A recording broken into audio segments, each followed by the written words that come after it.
Assalamualaikum warahmatullahi wabarakatuh. Perkenalkan, nama saya Bayrul Makin dari Prodi Ekonomi Syariah semester 2. Di sini saya akan sedikit menjelaskan tentang fintech syariah dalam perspektif fikih muamalah.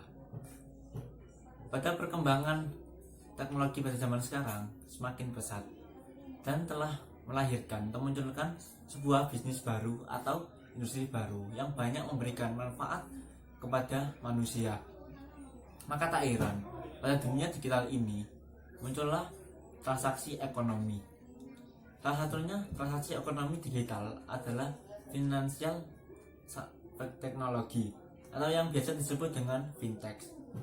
Fintech sendiri adalah merupakan inovasi jasa keuangan yang mana memudahkan dalam bertransaksi dan agar lebih efisien. Di Indonesia, mayoritas penduduknya adalah beragama Muslim. Maka dari itu muncul dan berkembang yang namanya fintech syariah. Fintech syariah adalah fintech yang kegiatan usaha yang berdasarkan dengan prinsip-prinsip syariah.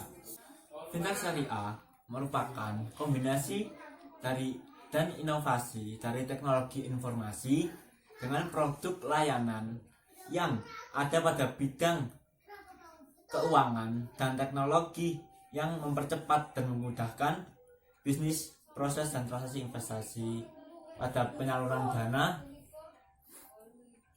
berdasarkan dengan prinsip-prinsip syariah. Majelis Ulama Indonesia sendiri menjelaskan fintech syariah merupakan penyelenggaraan layanan jasa keuangan berdasarkan prinsip syariah yang mempertemukan antara pemberi modal yang disebut dengan investor dengan peminjam atau penerima dalam rangka melakukan suatu akad melalui sistem elektronik yang menggunakan dua jaringan. Dalam perkembangan saat ini, industri teknologi keuangan atau yang disebut fintech tadi memiliki berbagai jenis. Setidaknya ada 4 jenis industri fintech di Indonesia. Meskipun fintech syariah ini tergolong baru atau relatif baru, tidak terdapat perbedaan yang mencolok pada fintech syariah, fintech secara konvensional. Sebab keduanya merupakan jenis jasa keuangan yang memberikan layanan keuangan. Perbedaan antara fintech syariah dan konvensional terdapat pada akad. Fintech syariah menggunakan akad-akad atau yang berdasarkan dengan prinsip-prinsip syariah. Prinsip syariah ada 3. Yang pertama adalah maisir, bertaruh, tidak ada bertaruh, boror, tidak terdapat unsur menipu atau riba, mengambil jumlah bunga yang melewati ketetapan. Perkembangan dalam finansial teknologi ini di satu sisi terbukti membawa manfaat bagi konsumen, pelaku usaha maupun perekonomian nasional. Namun di sisi lain juga memiliki potensi resiko apabila tidak dilegitimasi secara baik dapat mengganggu kelancaran sistem keuangan. Dan fintech syariah merupakan teknologi yang membawa transparansi, keadilan dan akses yang meluas sesuai dengan nilai-nilai syariah. Dan pentingnya makosid syariah ini dalam menjalankan bisnis karena fintech syariah juga punya tugas untuk syiar atau dakwah. Fintech syariah ini harus berhubungan dengan perbankan syariah sehingga bisa menaikkan portofolio syariah secara simultan. Di industri halal, fintech bisa membantu pengusaha untuk mendapatkan pembiayaan selama ini rumit untuk didapatkannya.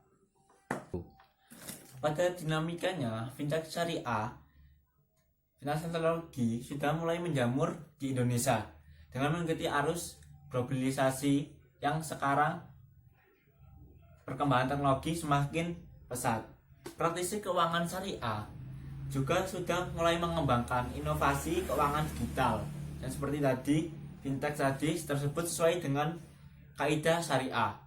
Perjalanan fintech syariah ini masih panjang karena relatif baru. Untuk rukun dan syarat fintech syariah, yang pertama adalah rukun dan syarat fintech syariah harus adanya harga atau upah. Yang kedua adalah adanya manfaat. Untuk syarat-syarat fintech syariah, yang pertama adalah harus adanya objek, yang kedua subjek, yang ketiga adalah keinginan untuk melakukan sebuah akad. Nah, akad-akad dalam fintech syariah ini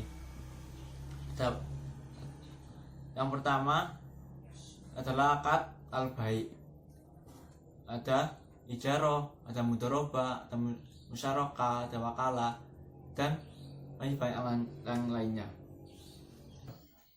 Jadi kesimpulannya, perkembangan digital pada zaman sekarang menjadi kesempatan bagi semua kalangan industri, khususnya termasuk industri keuangan, khususnya industri keuangan syariah, untuk merevolusi kegiatan konvensional menjadi sebuah inovasi, layanan, dan produk digital yang dapat memudahkan masyarakat untuk mengaksesnya. Namun, jika perkembangan digital ini tidak dimanfaatkan, maka akan menjadi sebuah ancaman bagi industri keuangan secara keseluruhan. Karena apa? Karena banyaknya bermunculan perusahaan yang startup yang mengembangkan layanan dan produk jasa keuangan. Mungkin itu saja penjelasan dari saya. Selebihnya mohon maaf apabila terdapat salah kata. Wassalamualaikum warahmatullahi wabarakatuh.